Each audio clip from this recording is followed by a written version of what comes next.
Hi everyone, my name is Dr. Jason Thompson. I'm from the University of Melbourne over here in Australia.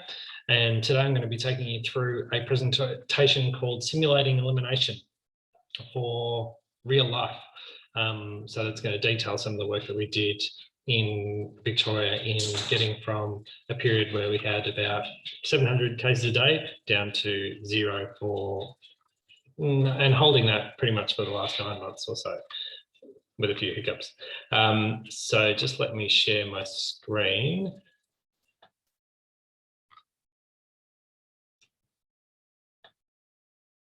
Share here. And here we go. So my background, my PhD was in medicine, and then I did clinical psychology before I did medicine, with science background. And I'm actually I'm a transport and health systems modeler. So when COVID came around, we were already doing a lot of agent-based modeling in mobility, how people were, socio-technical systems modeling. I've always been involved in health systems, insurance systems. So we converted those skills over to trying to understand COVID transmission in society to some success. So our model, though, I'm very interested in public policy. We're interested in public policy. And so it was never really an epidemiological model. It was always a policy model. It's a policy model first with epidemiological components. It was designed as a decision support tool for policymakers to help make better decisions. So unlike the standard SEIR models, it combines spatial elements, behavioural elements, psychological elements, but the biology of the disease, economic elements, demographics, all in one place. So the whole idea was bringing all of this data that was out there into one place so we could understand all the interactions of it better, because there were lots of people doing models in their heads about what might happen, but not many explicit models where it was all together at once. And that enabled lots of dynamic policies to be policy settings to be explored, new policies to be able to be introduced. It allowed us to think about things over time. A lot of the epidemiological models could only project about 6 days into the future. We were projecting patterns over the much longer term. It was also designed to be computationally light and scalable, so we could model very small outbreaks and also model entire countries as well. So we had these scaling mechanisms in the model that allowed you to think about it is either a town sometimes or an entire country at other times. We developed it for Australia and New Zealand first up. Originally, there was no vaccines available then, so it was all non-pharmaceutical interventions. And again, it's all open source. It was designed to be used by people around the world, and there's associated technical documentation in the ODD protocol. But this is software, so it's never really finished. It's only ever really abandoned. So we continue to build on it. We've got a new version now, which is sort of much more sophisticated, runs much faster on the supercomputers, etc. But this was developed originally in a crisis sort of situation. And this is what it looked like. It's one of the original conceptualizations of the model. And I mean, funnily enough, people were criticizing us early on because they were able to download it and use it on their own laptop. And we were saying, great, that's fantastic. It should be able to be done like that. Anyone from around the world should be able to download this and be able to use it. That's not it doesn't have to be impenetrable for it to be useful. So the early results that we got out of the model were, for us, we were looking at different policies such as isolation, border closures, etc., and lockdown policies as well. And we were quite confident that both in Australia and New Zealand you'd be able to achieve elimination. And we were really just at this stage we were really just trying to fine tune the model, and actually achieving elimination was not. We didn't think that was interesting at all, because it just naturally fell out of the model. If you do these things, if you reduce the reproduction rate to under 1, you can locally eliminate. And people are units; they're not parts of people, so you can always get rid of it.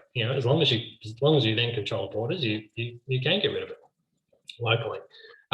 So we didn't think this was anyway interesting, but that was until we started seeing the epidemiological models that were informing federal government policy.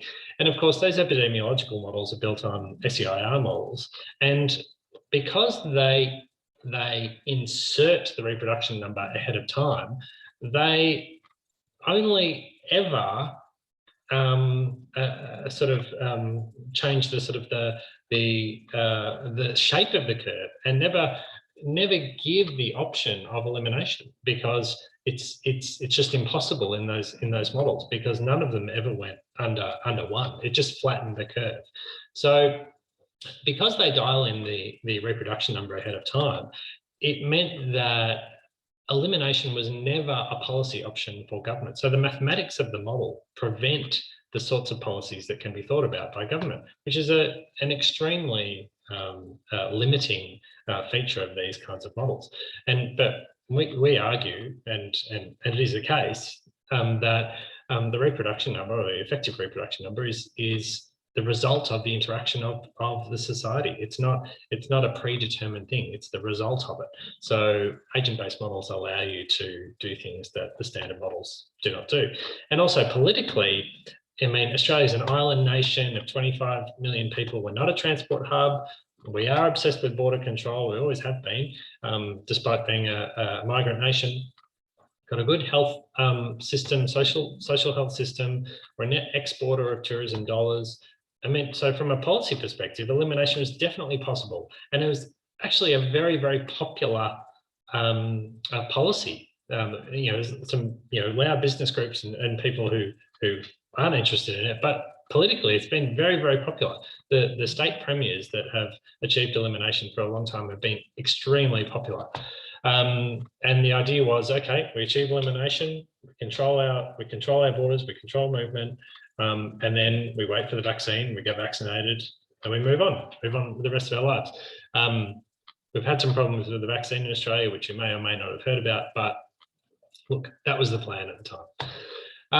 So we had a strong track record of performance. We predicted New Zealand would achieve elimination. We just worked with Michael Baker and Nick Wilson, who some of you might know.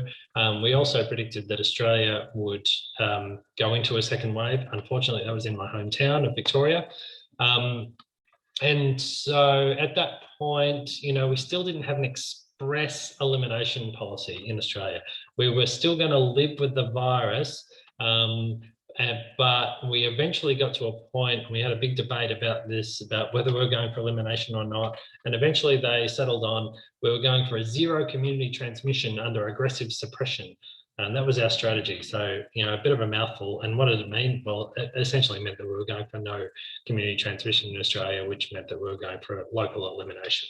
So, read between the lines, that's what we were actually doing. And all the state premiers, that's what they were doing as well. So our group was called in the midst of Victoria's second wave, because we had got up to about 725 cases per day, and we're recording about 15 or 20, sometimes 25 deaths a day.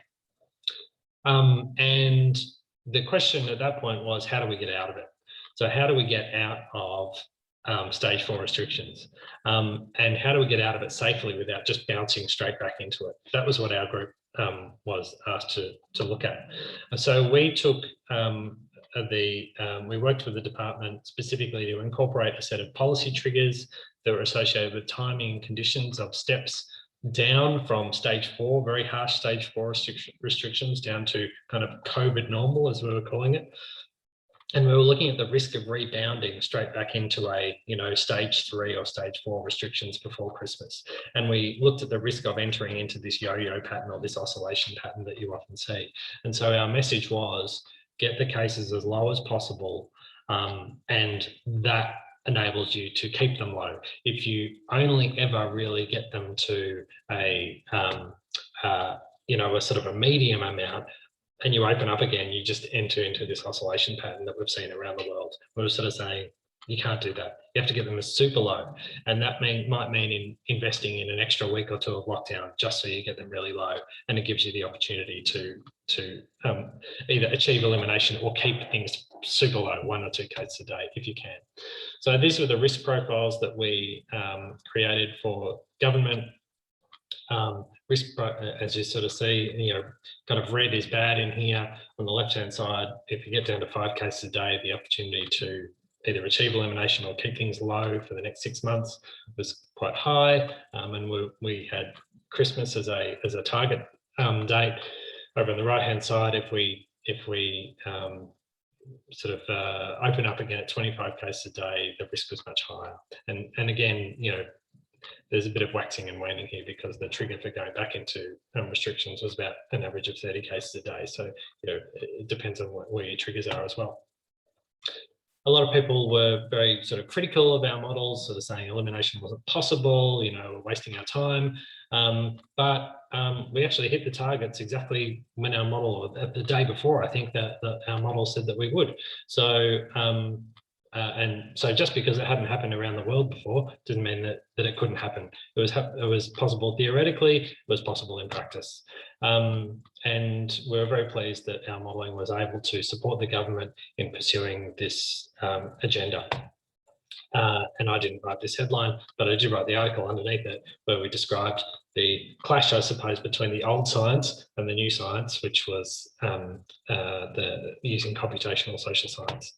I'll just finish here, but really, this is just to reiterate, this is a quote from our Chief Health Officer who talked about the utility of the model, how useful it was to help the government have some concrete, explicit representation of what might happen under different scenarios. So it was extraordinarily helpful to get them to get Victoria back to an elimination status. So we're very proud of that. Thanks so much. Thanks to my collaborators on this project as well, Professor Rob McClure from the University of New England, Professor Mark Stevenson from the University of Melbourne, and also Professor Tony Blakely from Melbourne University as well. And I'm happy to take questions during the Q&A. Thanks so much.